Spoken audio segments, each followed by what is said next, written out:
Good schools are what bring families here and keep them here. Parents want the very best for their kids. At the county, our sentiment is no different. Each and every child in Wake County deserves to learn, grow, and thrive in the classroom. We want to give all students the same access to an educational experience that will challenge their minds, enhance their knowledge, and lay the groundwork for future success. That's why we carefully considered the Wake County Board of Education's request for a funding increase of $48.3 million. While contemplating the recommendation for school funding, we looked back at per pupil funding from both the county and the state. Here's what we found. In fiscal year 2009, the state per pupil spending in Wake County was $5,149, and the county per pupil spending was $2,255. In fiscal year 2014, the most recent year available for state expenditures, spending was $5,006 on each student.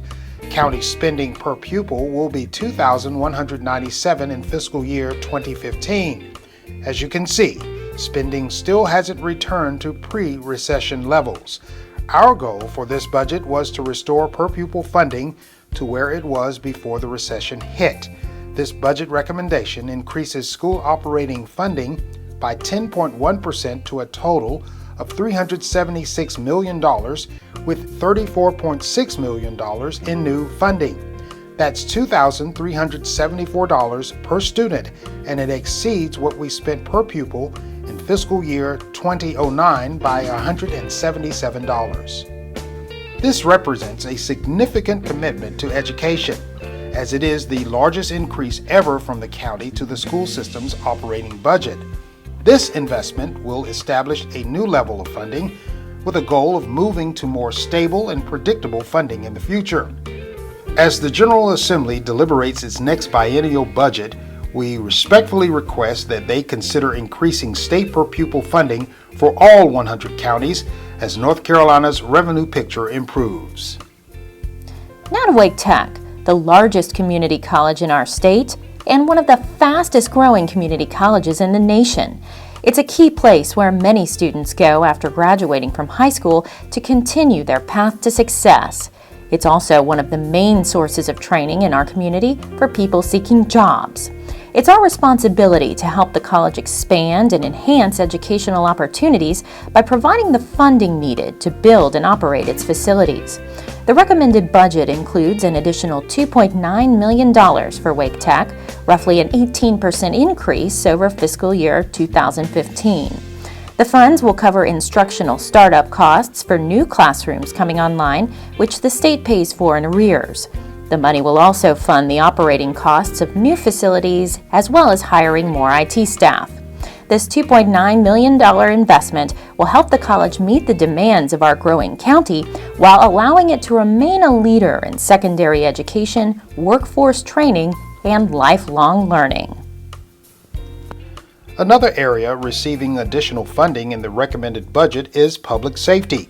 It will increase by nearly $4.2 million and 34 positions to help protect our growing population. More than half of that new funding, $2.6 million, will go to EMS. As the number of people living in Wake County increases, so does the demand placed upon our crews. They responded to nearly 90,000 calls last year alone, which is nearly 4,100 more calls than in 2013, and another step in an upward trend we've seen for several years. We have to make adjustments to ensure we're staffed and scheduled appropriately to meet this demand because people's lives depend on it. That's why in this budget we'll implement the first year of a 3-year plan to convert crews from 24-hour shifts to 12-hour shifts. To support this effort, we're providing EMS with 17 new employees, including a supervisor and 3 new ambulances. The move to 12-hour shifts will allow EMS to better manage peak service times, increase its availability, and improve response times. In addition to increasing demand for services, we're also dealing with a changing inmate population in our jail. More and more people entering the facility have substance abuse issues, mental health problems, and other health concerns. The Wake County Sheriff is responsible for the safety and well-being of all inmates as well as staff members. To ensure he meets those important requirements, the recommended budget allocates about $1 million in additional funding to hire a health services administrator, 6 detention officers, and 6 nurses to work at the jail. These nurses will help meet the inmate care needs while they're incarcerated and guide them towards appropriate treatment options when they're released. This is one example of how the Sheriff's Office will use the $1.4 million in additional funds and 15 new positions provided in this budget. The rest of this money will go towards adding 2 new deputies at the courthouse to enhance security and increasing routing between the crisis center in Raleigh and outside treatment facilities for those with mental illness. The recommended budget also provides $162,000 in additional funding to the City County Bureau of Investigation, or CCBI. The organization not only supports the Sheriff's Office, but all law enforcement agencies in our county. This heavy workload, combined with new standards that take more time to follow, has generated a backlog of cases awaiting finger, hand, or footprint identification. The longer the wait, the longer it takes to identify the criminals and get them off the streets. By adding a new position for a latent print examiner, we help reduce the backlog and allow new cases to be processed more efficiently. Between 2013 and 2014, CCBI increased the number of people positively identified by their prints from about 1,100 to 1,800, a 63% increase. By adding this new examiner, we can continue that upward trend. Equally important to public safety is the health and well-being of our growing county. As our population increases, so does the number of clients who depend on our services. That's why we've added $2.5 million and 25 full and part-time positions to the recommended budget in this area. Our Human Services Department will use this new funding for multiple projects, including expanding maternal care services for pregnant women. We'll extend clinic hours and add 4 part-time employees at our Sunnybrook location and launch a new clinic staffed with 4 full-time employees at the Millbrook location, where care for expectant mothers is not currently available. These improvements will enable us to see 1,250 new patients annually and better serve our 4,500 existing patients by reducing the wait time for an appointment. Statistics show getting more women in to see a healthcare provider during the first trimester will help reduce infant deaths. Another way we'll use this funding is bringing 10 new nurses to the Wake County Public School System. We're in the process of implementing a 4-year phased plan to improve the nurse-to-student ratio. Last year, we added 10 nurses, bringing the ratio down from 1 to 2,300 to 1 to 2,095. With the addition of 10 more nurses, we'll lower that ratio even further to 1 to 1,904. These new nurses will spend time at more than 20 different schools countywide, serving children with needs ranging from allergies and illness to a lack of basic health care. By improving their health, we can help the students focus on learning. Also important are the services that enrich the lives of those who live in Wake County. That's why the recommended budget includes a more than $2 million increase in 19 new positions for our Community Services Department. Much of the additional money will fund the opening of the Northeast Regional Library. It's located in Northeast Raleigh, but will also serve Roseville and Wake Forest. The 22,000 square foot facility is currently under construction. It was the first library from the 2007 bond that was scheduled to open to the public, but the recession forced us to put those plans and all other projects the bond funded on hold until the economy improved. Now that we're in better financial times, we plan to open the library in fiscal year 2016. About $924,000 in additional funding will pay for the 19 employees required to run the new facility, a 3-month operating budget, and a year of replacement books. Another area impacted by the economic downturn was our library system's book budget. During the recession, we cut the funding allotted for buying new library books almost in half, roughly $1.3 million. That meant collections for adults and children weren't updated regularly like they had been in the past. Library staff say the age of the books directly correlates with circulation numbers. As the books get older, fewer people check them out. In this recommended budget, we provide our library system $1 million in additional funding to buy new books.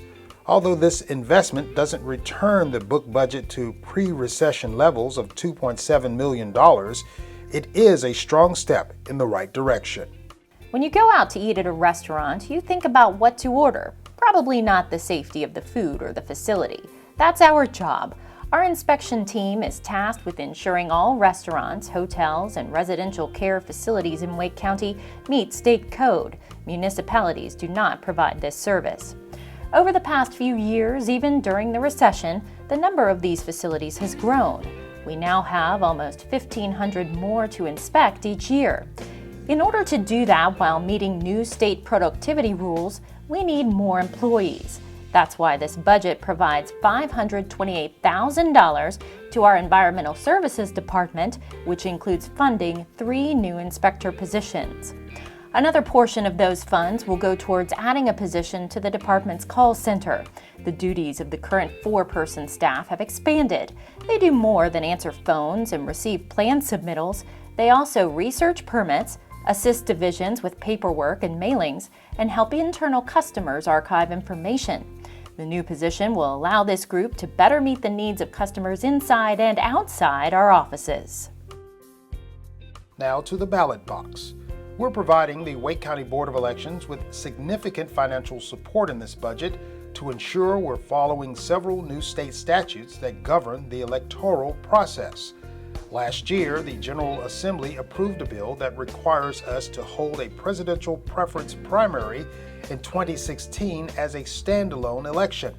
That will cost $892,000. Another $405,000 is needed to pay for early voting at 9 different sites for this primary. State statute also has changed the length of time in which early voting is allowed for elections in 2016. Instead of providing the required 1,658 hours over a 17-day window, we must now provide the same level of service in a 10-day time frame without adjusting our operating hours. To achieve that, we must increase the number of early voting locations from 16 to 23 and buy the equipment needed to cast and tally votes, which will cost nearly $100,000. The law also requires that we hold 2 local elections for municipalities in 2015 and early voting before the May primary as well. To fulfill our responsibility to meet all of these state mandates, this budget provides the Board of Elections with $2.6 million in additional funding for fiscal year 2016. Lastly, the recommended budget increases funding for the remaining county departments by $1.3 million in 8 positions.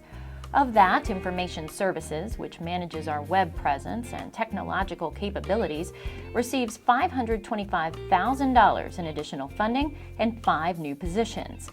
This investment will enhance our online security, improve monitoring of our server infrastructure, and help staff troubleshoot computer problems while better supporting our electronic document management needs.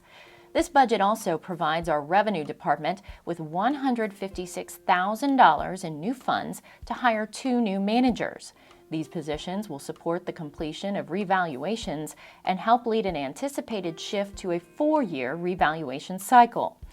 Along with additional funding for county departments, the recommended budget also makes a significant financial commitment to our 3,800 employees. It includes a 3% average performance-based pay increase totaling about $6 million, as well as more funding for the county's share of our health insurance. This budget doesn't just cover our internal needs and those of our education partners.